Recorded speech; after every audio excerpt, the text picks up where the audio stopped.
Class 10 তোমরা নিশ্চয়ই 2024 সালে মাধ্যমিক এক্সাম দিতে চলেছো। আমি আছি তোমাদের সাথে, তোমাদের প্রিয় নির্জন স্যার। এই ভিডিও পর্বে জানাবো প্রশ্নমান 4। অলরেডি আগের ভিডিও পর্বে আমরা জানিয়েছি প্রশ্নমান 2। এখন মাত্র 13টি কোশ্চেন্স করব 4 নম্বর প্রশ্নের এবং উত্তর সহ। অবশ্যই তোমরা যদি চাও পিডিএফ পাবে এবং সেই পিডিএফ এর জন্য সমস্ত ভিডিও পর্বটি দেখতে হবে। সেখানে কোড ব্যবহার করেছি, সেখান থেকে তোমরা পিডিএফ অবশ্যই পাবে। দেখো, এখানে প্রথম কোশ্চেন, লেখায় ও রেখায় জাতীয়তা বোধের বিকাশ আলোচনা করো। মোস্ট ইম্পর্টেন্ট একটা কোশ্চেন কিন্তু এবছরের জন্য। দেখে নাও, তার উত্তর এই সব কমপ্লিট করা আছে, সুন্দর করে উত্তর কমপ্লিট করা আছে, তোমরা বুঝতেই পারছো। এবং দেখো বাকি অংশ এই পর্যন্ত তোমাদের শেষ হলো। দ্বিতীয় কোশ্চেন আছে, হায়দ্রাবাদ দেশীয় রাজ্যটি কিভাবে ভারতে অন্তর্ভুক্ত হয়েছিল, যেটা ওখানে 2 নম্বরে পড়তে পারে, সেটা এবার এখানে দেওয়া আছে। দেখো 2 নম্বর। তো দেখো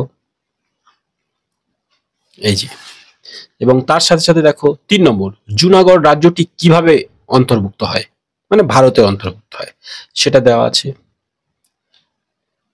তো এই পর্যন্ত শেষ করলাম, আমরা পরের পেজে যাব। দেখো 4 নম্বর। এবং তোমরা অবশ্যই ভিডিও পর্ব দেখতে দেখতে এটুকু তোমাদের বলবো যে তোমরা সাবস্ক্রাইব করে সাথে থাকো।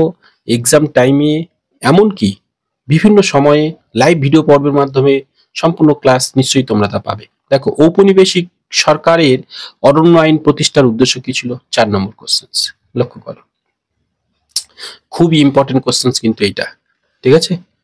দেখো, তো তারপরে দেখো, এইভাবে ভারত সভা প্রতিষ্ঠা ও বিকাশে সুরেন্দ্রনাথ বন্দ্যোপাধ্যায়ের ভূমিকা উল্লেখ করতে বলছে, যেটা 5-এর দাগে। এটা কিন্তু মোস্ট ইম্পর্টেন্ট, ভারত সভার গঠন কার্যাবলীও বলতে পারে।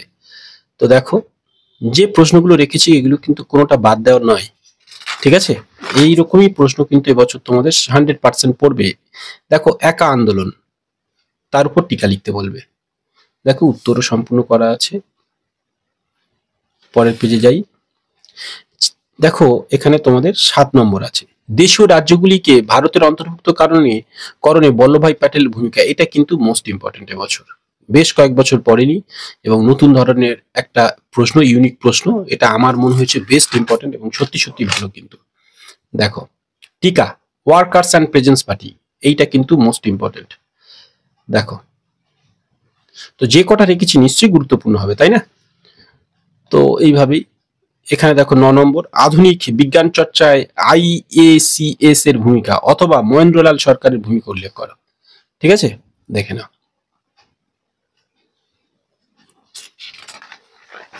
এবং আমাদের কোড মানে এই ভিডিও পর্ব মানে সম্পূর্ণ পিডিএফ পেতে নিশ্চয়ই কোড ব্যবহার করবে।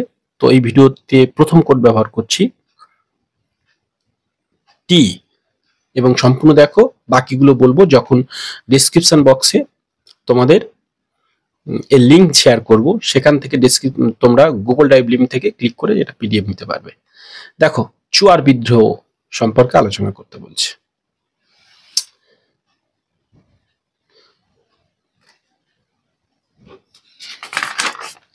এবং বাংলার নবশুদ্ধ আন্দোলনের ভূমিকা আলোচনা করতে বলছে, এখানে দেখো।